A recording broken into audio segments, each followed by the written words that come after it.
So I'm working on the most difficult block with error to restore to date, at least for me. And it happens to be block 13387. That's sequential in my CTIX 5.1116 user track 1R. Let's see where that is. Track 1R. So that's near the end here. Oh gosh.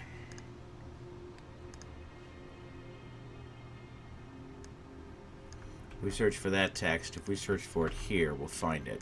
Not in hex values, but in text string. Oh, come now. Of course you can find it.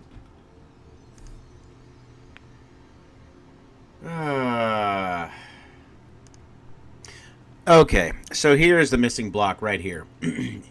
Block number 13387. Now, again, that's my sequence of block instead of the block number. Let me find the block number in this table.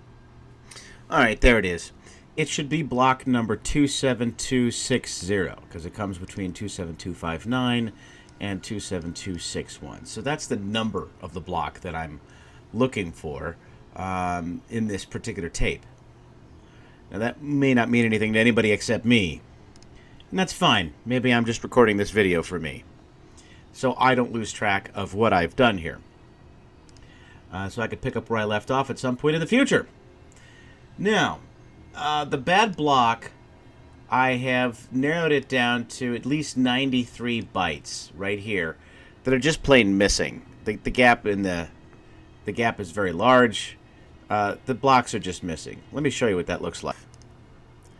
79.93565. Let's have a look. Oh gosh, I have all these things open here. Let me close those.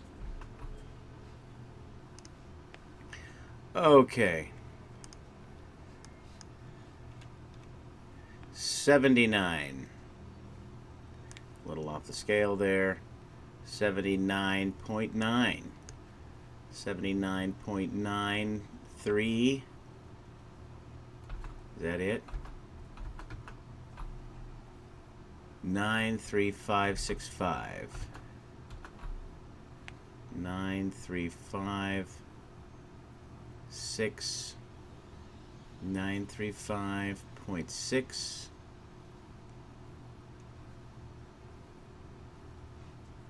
79.9356.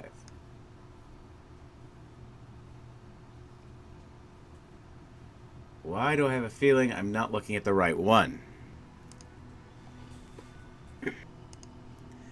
78.93565. Let's try that instead of 79.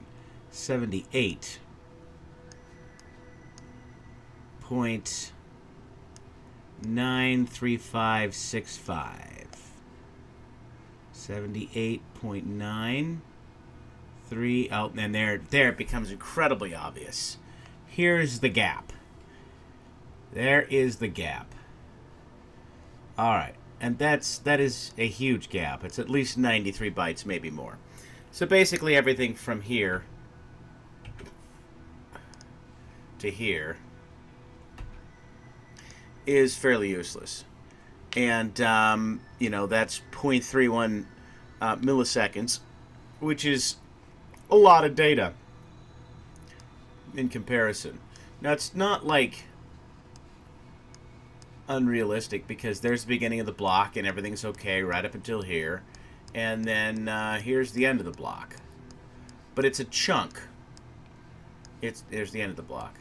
So it's a chunk, and it happens to be a chunk that I can't easily identify using my pattern recognition. So I'm going a little bit deeper with the pattern recognition. And I just wanted to remember where I left off so that when I picked up working on this another day, I didn't forget what I had worked on.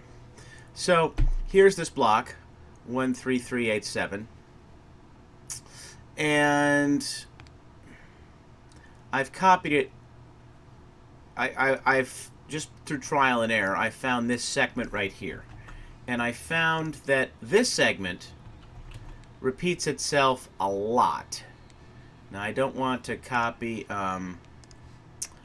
I don't want to copy the characters. I want to copy the hex and paste the hex. Here, in my my concatenated files of CTIX 5.2 5.1, this shows up 30 times. 1, 2, 3, 4, 5, 6, 7, 8, 9, 10, 11, 12, 17, 18, 19, 20, 21, 22, 23, 30.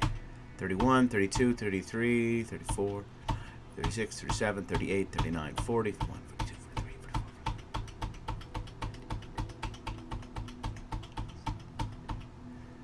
61. More than 30. That's 61. It shows up 61 times. So you'd think I'd get a pattern recognition on one of those, but just going a few bytes further. Well, all right, so I figured out that instead of this being YHE, it's probably YHA. Now, let me reset these to what I'm looking at before. I usually use a 32, I'll just change 3 of these. I usually use 32. So what I've done is I copied this section over, and then the section that starts with that. And then the rest just down so that I could get some pattern recognition. And so I found a few sections here, and I just copied like this.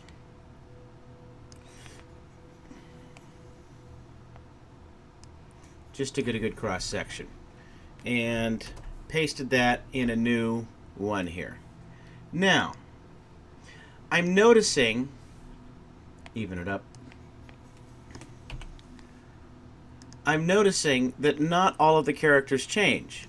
So it's almost, and we have these repetitious characters. So here,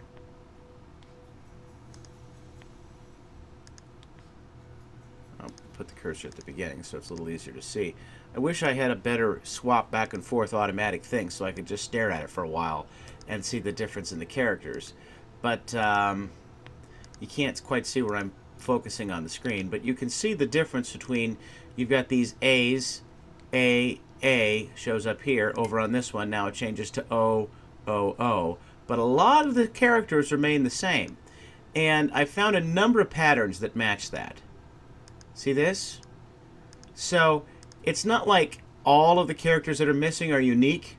I think only some of them are unique, and they have repetitious patterns throughout, you know, so many bytes in the segment.